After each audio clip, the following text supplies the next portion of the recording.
जिस भारत देश की राष्ट्रपति एक आदिवासी महिला है, उस देश में आदिवासियों की दुर्दशा देखने लायक है। मामला है मध्य प्रदेश के छतरपुर जिले का, जहां लगभग 15 साल पहले एक आदिवासी कुनबा लगभग 50-60 लोगों का परिवार छतरपुर में आकर झुग्गी झोपड़ी बनाकर मेहनत मजदूरी कर रहा था और लगभग 15 वर्षों से लगातार ये आदिवासी दर दर की ठोकरें खा रहे हैं।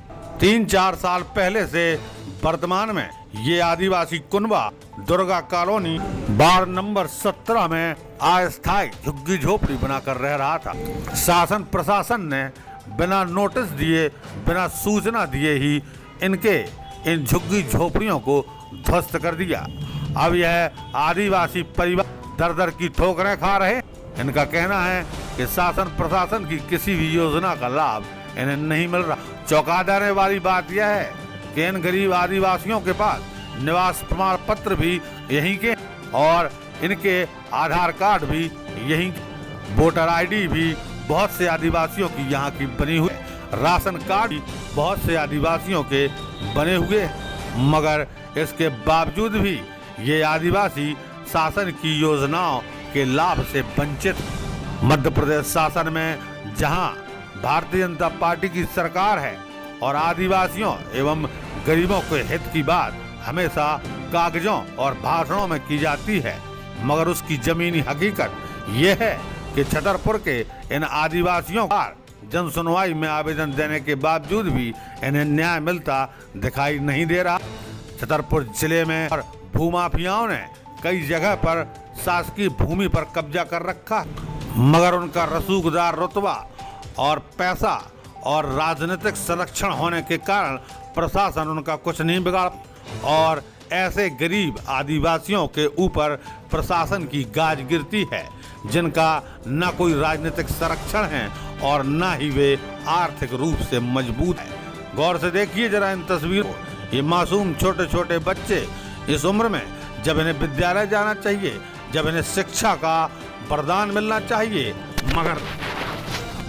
मगर मुफलिसी और गरीबी के कारण ये बच्चे पढ़ना लिखना तो दूर, 2 वक्त के निवारे के लिए भी तरस रहे हैं। अब देखना होगा कि शासन प्रशासन इन गरीब आदिवासियों के लिए किस प्रकार की मदद करती है। फिलहाल इन आदिवासियों ने लगभग 4 बार जन सुनवाई में आवेदन दिया और बताया कि बिना मकान के वो कितनी मुसीबतों का सामना कर रहे हैं। कड़कड़ाती ठंड में जहां छतरपुर जिले का तापमान गिर के 2 डिग्री सेल्सियस तक पहुंच चुका था, ऐसी कड़कड़ाती ठंड में ये लोग साड़ियों की और पन्नियों की आड़ में झुग्गी झोपड़ियों में अपना जीवन जी रहे हैं। ये जीवन भी कैसा जो बद से बदतर है, जान भर भी ऐसा जीवन ना जिए। महंगाई के इस दौर में आटा दाल चावल सब्जी तेल जिनके दाम आसमान को छू रहे हैं, ये गरीब आदिवासी 200 रुपए की मजदूरी करते हैं। किस प्रकार से ये जीवन यापन करते होंगे, ये सोचने वाली बात है। इसी आदिवासी कुनबे में एक माँ जिसका अभी मात्र 13 दिन का एक नवजात शिशु है, वह भी इस मुफलिसी और गरीबी के कारण ऐसी जिंदगी जीने को बेबस है। बहुत बड़ा सवाल, क्या मध्य प्रदेश शासन केवल भाषण और कागजों में ही आदिवासियों के लिए बात करता है? क्या इनके लिए एक आवासीय पट्टा और इनके रोजगार तथा शासन की योजनाओं का लाभ इन्हें नहीं दिलाया जा सकता? आखिर कब तक ये आदिवासी प्रशासन के चक्कर काटते रहेंगे और कब तक इन बच्चों को शिक्षा के अधिकार से भी वंचित रखा जाएगा? देखिए खास खबर देशवी न्यूज चैनल के लिए ब्यूरो रिपोर्ट छतरपुर।